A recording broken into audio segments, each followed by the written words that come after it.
بسم الله الرحمن الرحیم. وقیل علم لذاته المخصوصه. د دې ځای نه واخله تر هغه ځای پورې چې الرحمن الرحیم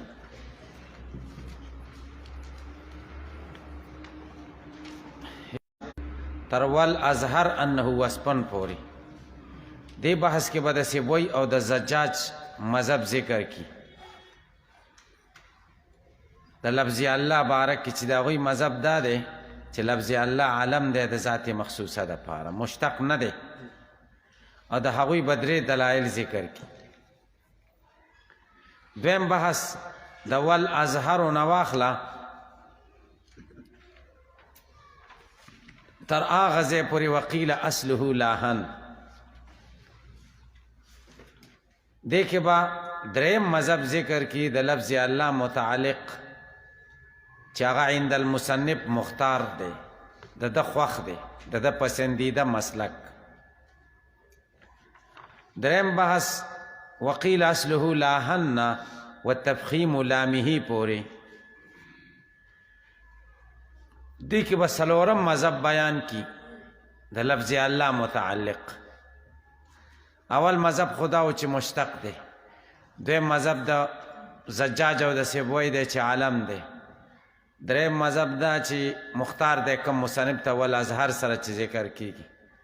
د څلورم مذهب بیان بدل ته کې وکي وقیل اصله لاهن و تفخیم لامه پورې. څلورم بحث د و تفخیم لامه نه واخله تر وحسب الفه پورې. دې کې به د قرت یو مسله بیان کی، لفظ الله کې قرت د تفخیم او د ترقیق. پنځم بحث وحسب الفه نه واخله تر اخره پورې الرحمن الرحیم پورې. یو دو مسلې به بیان کی، فقهي مسلې د لفظ الله متعلق. اول بحث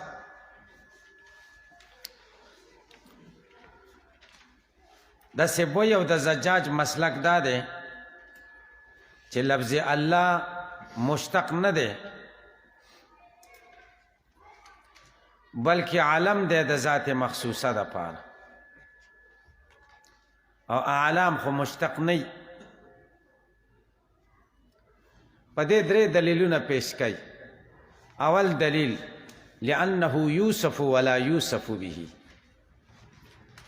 د دې دلیل خلاصه دا ده چې لفظ الله په هر ځای کې موصوف واقع کیږي او صفت نه واقع کیږي. موصوف واقع کېدل او صفت نه واقع کېدل دا د علم کېدلو دپاره لوی دلیل دی. علم هم موصوفي د چا صفت نه. لأنه یوصف، الله ځکه علم دی لفظ الله چې دا موصوف راتلی شي ولا یوصف به، او توصیف د بل شي نشي کېدی به په دې سره. دا یو دلیل شو. دیم دلیل ولأنه سره دی، لأنه لابد له من اسم. دا دویم دلیل خلاصه دا ده چې د الله خو ګڼ نومونه دي. د الله د ګڼو نومونو کې دا ضروري ده چې داسې یو نوم مونږه الله ته خاص کو چې دا صفات په هغې باندې جاری شي، جریان د صفاتو په هغې باندې وشي، معنا دا صفات په هغه واقع کو. او د الله د نوم نه بغیر، د لفظ الله نه بغیر د خدای په دې نورو صفتي نومونو کې بل داسې نوم نشته چې د صفاتو د جریان دپاره موږ مناسب وکړو. په دې مسله پوه شئ. ولأنه لابد له من اسم. دویم دلیل دا دی چې الله دپاره لابدي د ده لره د یو اسم نه تجری علیه صفاته، چې جاری شي په هغې باندې صفات د باری تعالی. ولا يصلح له مما يطلق عليه سواه، او صلاحیت نه لري د اجرا د صفاتو دپاره د هغو نومونو نه چې په خدای اطلاق کیږي سواه د لفظ الله نه بغیر. د کومو نومونو اطلاق چې په خدای کیږي په هغې ټولو کې د لفظ الله نه سوا د اجرا د صفاتو دپاره بل مناسب نوم نشته. دا دوه دلیل شو. دریم دلیل ولأنه لو كان وصفا لم يكن قول لا اله الا الله توحیدا. دریم دلیل دا دی که لفظ الله وصف شي علم نشي نو بیا به لا اله الا الله کلمه د توحید نشي، مفید د توحید د پاره به نشي. لکه لا اله الا الرحمن چې مفید د توحید نه دی. ځکه وصف من حیث انه وصف دا معنی نه دی، نفس تصور د هغې معنی نه دی د وقوع د شرکت نه. تاسو په دې پوه شئ. ولأنه لو كان وصفا که چرته وصف شي علم نشي لم يكن قول لا اله الا الله، نه بشي دا قول چې لا اله الا الله توحیدا مثل لا اله الرحمن، لکه لا اله الا الرحمن چې مفید د توحید نه دی. ولی فإنه لا يمنع الشرکة، ځکه دا وصف خو معنی د شرکت نه نه دی، احتمال او امکان د شرکت خو پکې شته. د دریم دلیل کې یو بلې مسلې ته اشاره وکړه. د اهل عربیه او د مناطقو په منځ کې اختلافي ده چې لفظ الله کلی دی او که جزئی دی، منحصر پی پردین. مناطقه وایي کلی منحصر پی پردین دی، اهل عربیه وایي جزئی دی او علم دی. د علامه خلخالی رایه دا ده چې لفظ الله کلی دی منحصر پی پردین، او د علامه تفتزانی رایه دا ده چې جزئی دی علم دی. تاسو مختصر المعانی کې که ذهن لرازي هلته وایي والاصح انه علم. خیال ته مراله که نه چې څوک د دې قایل دی چې لفظ الله جزئی دی، د هغې غټ دلیل دا دی که چېرته لفظ الله جزئی نشي نو کلمه د توحید به مفیده د توحید نشي، لیکن تالی باطل دی، مقدم مثل دی. تاسو په دې پوه شئ.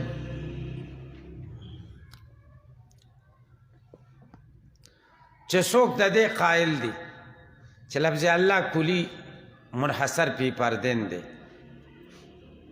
جزئی نه دی، د هغه یو دلیل دا دی که لفظ الله چرته جزئی شي نو دا به فرع د کلی شي، ځکه جزئی فرع د کلی، لیکن تالی باطل دی ځکه الله د چا فرع نه ده، نو مقدم مثل دی چې د الله جزئی کېدل.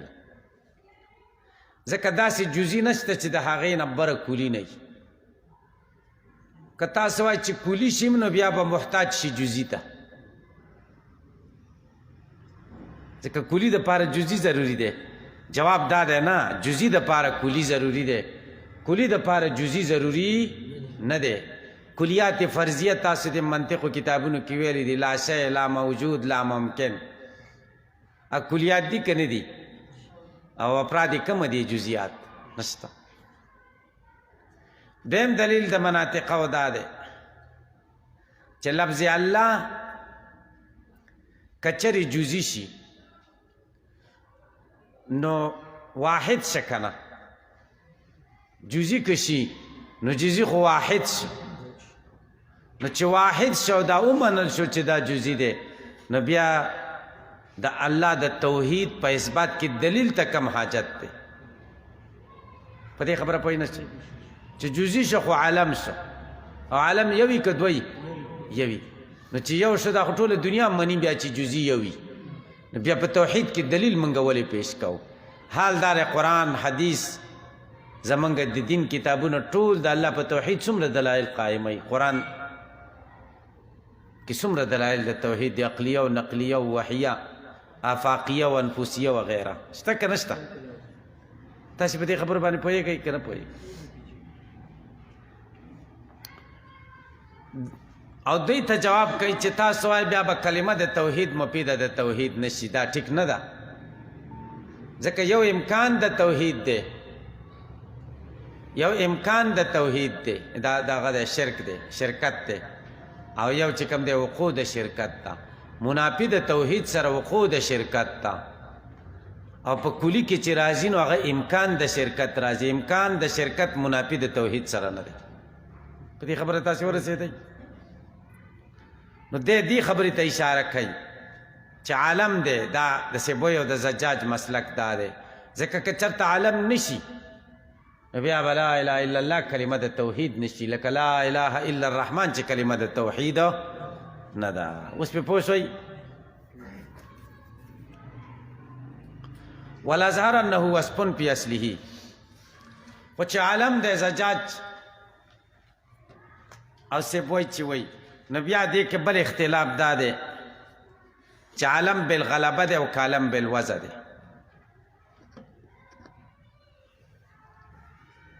نو صحیح خبر راجح قول دار چې عالم بالغلبه دی، عالم بالوضع نه دی. عالم بالوضع دی ته وای چې یو نوم د چا د پاره واضح مختص کی، لکه زید مور پلار ورته زید نوم کی دی، دیتا سوی دا عالم بالوضع دی. او عالم بالغلبه دی ته وای چې چا ورته وضع کړی نه دی خو مشهور شوی داسې د استعمال کې دا شان را روان دی. لکه النجم شو، الثریا شو، الساقس، در ستورو دپاره نومونه دي، دا چا نه دي وضع کړي. نو که لفظ الله وی علم بالوضع شي نو په وضع کې خدا ضروری ده چې دا موضوع لهو به د واضح دپاره ملتفت الیه څه وی ملتفت الیه وی واضح به د موضوع له نه مخکې موجودي. دیو جنا وی علم بالوضع نه د علم بالغلبه دی. ولازهرنه وصف سره مذهب مختار عند المصنف ذکر کوي، وی صحیح خبره داره چې دا په اصل کې وصف دی، لیکن رست علم بالغلبه ګرځېدلی دی. اصل کې خو وصف دی خو رست علم بالغلبه ګرځېدلی دی، لکه الثریا والساق چې اصل کې اوصاف دي، رست بیا اعلام ګرځېدلی دي بالغلبه. دی وی والازهر ښکاره خبره دا چې انه دا لفظ الله وصف دی پی اصلي د اصل په اعتبار سره، لکنه لما غلب علی، لیکن هر کله چې غالب شو دا نوم په الله باندې به حیث په داسې شان سره لا یستعمل فی غیری چې نه مستعمل کیږي په غیر د الله نه په بل چا کې. وصار دا وګرځېده کل علم لک علم، دا بغیرت چې کنه هغوی خو علم وایي، دی وایي نه کل علم. مثلو د دې مثال لکه ثریا شو ساق شو، ثریا او ساق دا په اصل کې وصفونه دي او بیا بالغلبه علمونه ګرځېدلي دي. ثریا تصغیر د سروا دی، هغې ښځې ته وایي چې مالدارئ، د سروان مؤنث دی، لکه عطشا چې د عطشان مؤنث دی. بیا دا د نجم د ستوري دپاره علم وګرځېده. ساق دا شدت صوت ته وایي او بیا دا نوم د ستوري وګرځېده. نو دا اعلام شو خو علم بالغلبه شو، اصل کې اوصاف دي. اجری مجراو فی اجراء الوصف علی و امتناع الوصف به وعدم تطرق احتمال الشرکة الی. وسوی دا تا چې په عالم د پاره کمې درې خبرې وکړې دا خو اصل کې وصف دی عالم بالغلبه ګرځېدلی، همدا قدرې خبرې پکې موجودې دي که درې خبرو کې یوه خبره دا ده چې جاری کیږي مجراهو په ځای د عالم باندې په اجرا د وصف کې علیه په دې باندې اجرا د وصف په دې داسې کیږي لکه اجرا د وصف چې په عالم څنګه کیږي. تا ویلو چې عالم شي نو اجرا د وصف دپاره عالمیت ضروری دی، نو دی وایي دا کل عالم دی په اجرا د وصف کې هم دا کل عالمیت کافي دی که دا یوه خبره شو. بېمه خبره و امتناع الوصف به او وصف هم په دې سره ممتنع دی چې دا د څه دپاره وصف جوړ کړي ځکه کل عالم ګرځېدلی. دریم دار و عدم تطرق احتمال الشرکة الی، او نه عارض کیږي احتمال د شرکت دیتا، نه عارضېدل د احتمال د شرکت په دې کې. وصف خو چې وی نو په کار ده چې شرکت پکې راتلی که نه، خو دې ته شرکت پکې نه راځي نه عارض کېږي د دقې وجې نه چې دا کل عالم ګرځېدلی که په دې خبره باندې چې دا وصف دی او بیا په غلبې باندې عالم ګرځېدلی دې لپاره 3 دلیلونه پیش کوي یو دلیل دا دی لأن ذاته دویم ولأنه لو دل على مجرد ذاته دریم دلیل دا دی ولأن معنى الاشتقاق بیا دا هم اول دلیل چې دا وصف دی او بیا علم بالغلبه ګرځېدلی اول دلیل لأن ذاته من حيث هو ځکه ذات د الله تعالی دا وصف ځکه دی چې ذات د الله تعالی من حيث هو قطع نظر د معنا وسپینه غیر معقول د بشر دی د بشر په عقل کې نه راځي ذات د الله تعالی متصور نه دی غیر معقول دی تصویر دی ولا یتصورو کنه صحیح شو زمونږ د طاقت خبره نه ده نو چې مونږ په تصور کې راولو د یو وصف سره به راولو او وصف به حقیقي او یا به غیر حقیقي حقیقي لکه علم شو عالم قدرت شو قادر او یا غیر حقیقي لکه رازقیت شو وصف حقیقي یا وصف اضافي که صفات تصویری دي کنه صفات حقیقیه دي او اضافیه دي لأن ذاته زکه ذات د دې حیثیت نه هو چې ذات د بلا اعتبار امرنا خرا بغیر د معتبرولو د بل سیزنا لکه علم او قدرت حقیقی چې دا بل سیز حقیقی وي او غیر یا غیر حقیقی وي غیر معقول ذات د الله تعالی غیر معقول للبشر دا متصور نه دی د بشر د پاره فلا يمكن ممکن نه ده فلا يمكن ممکن نه ده ان يدل عليه بلفظ چې دلالت وکړي په د باندې بلفظ په داسې یو لفظ سره چې هغه موږ ته متصور شي دویم دلیل ولأنه لو دل على مجرد ذاته المخصوصه لما افاد ظاهر قولی تعالی وهو الله في السماوات مانا سیا کدا لفظ الله وضع شي علم شي ذات مخصوصت مراد شي معنا وصفي مراد نشي بیا وهو الله في السماوات سمانا وهو الله دا ذات د الله تعالی پسمانونو کې دی نو اسمان محل شو مکان شو د ذات لپاره او چې وصفي معنا معتبر شي وهو المعبود في السماوات خبرې تم خیال شریف راغی کرام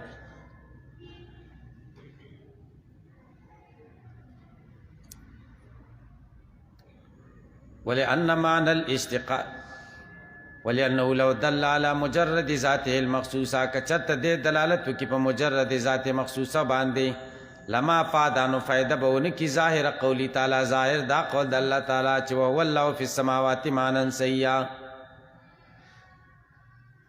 د دې لپاره بیا معنا صحیح پیدا نشي بیا معنا دا چې ذات د الله تعالی په اسمان کې دی په پوښوي دریم که معنا وصفي معتبر نشي او نو ګوري بیا به مشتقم نشي او حال دا چې دلته خو د اشتقاق چې کوم شرایط دي هغه پوره دي هغه دا دي چې دوه لفظونه یو لفظ مشارک د بل سره په معنا او ترکیب کې دوه لفظونه یو مشارک د بل سره په معنا او ترکیب کې یعنی لفظي او معنوي مناسبت د دوه لفظونو په منځ کې هغه یو د بل نه مشتق کیږي کنه دلته خو د اشتقاق هغه علت پروت دی موجود دی نو که وصف نشه مشتقم نشه کنه په پوه نسته ولأن معنى الاشتقاق بلدا د چې معنا د اشتقاق وهو هغه معنا د اشتقاق دا چې کون واحد اللفظین کې دل د یو د دوه لفظونو مشارک للآخر چې مشارک د بل سره په معنا او ترکیب کې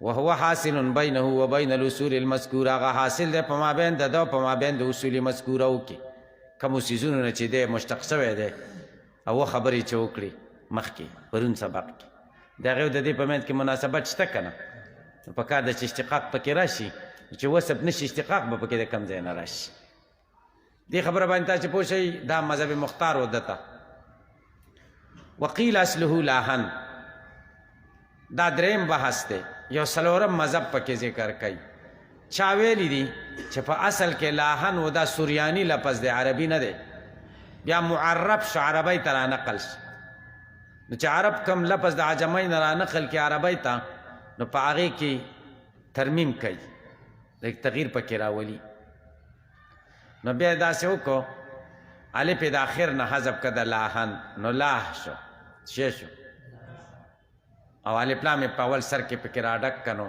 رازیات کنو الله شو وقیل چاویلی دی اصله لاهن بسریانیتی په سریانه ژبه فعرب نو بیا معرب کړی شو بخلاف بحسب الالف په حذف د الف اخیره و ادخال اللام یلی ادخال د لام وشو په د باندې ادخال د لام پکې بیا وشو نو الله ته جو پی پوه شوې په دې څلورم بحث د قرت یوه مسله هغه دا ده چې کله د دې الله د لفظ نه مخکې فتحه او یا ضمه نو بیا لفظ الله ډک ویل سنت دی دا یو قول شو چا ویلی دي که مخکې تی کسره هم ډک ویل سنت دی تاسو پې پوه شئ الله نه مخکې د لفظ الله نه مخکې مفتوحي او یا مضمومي نو ډک به وایي او که مخکې تی مکسوري نو نرم به وایي او دا سنت دی او دویم قول دا چې نه په درې واړو حالتونو کې به ډک وایي ګورئ و تفخیم لامه ډک ویل د لام د عین فتح ما قبل چې ما قبل مفتوح شي او ان ضم یا مضموم شي سنت سنت ته وقیل مطلقا او چا ویلي د تفخیم پکې مطلقا سنت ته که مخکې تی ارسي وحسب الفه لحن دا پنځم بحث دی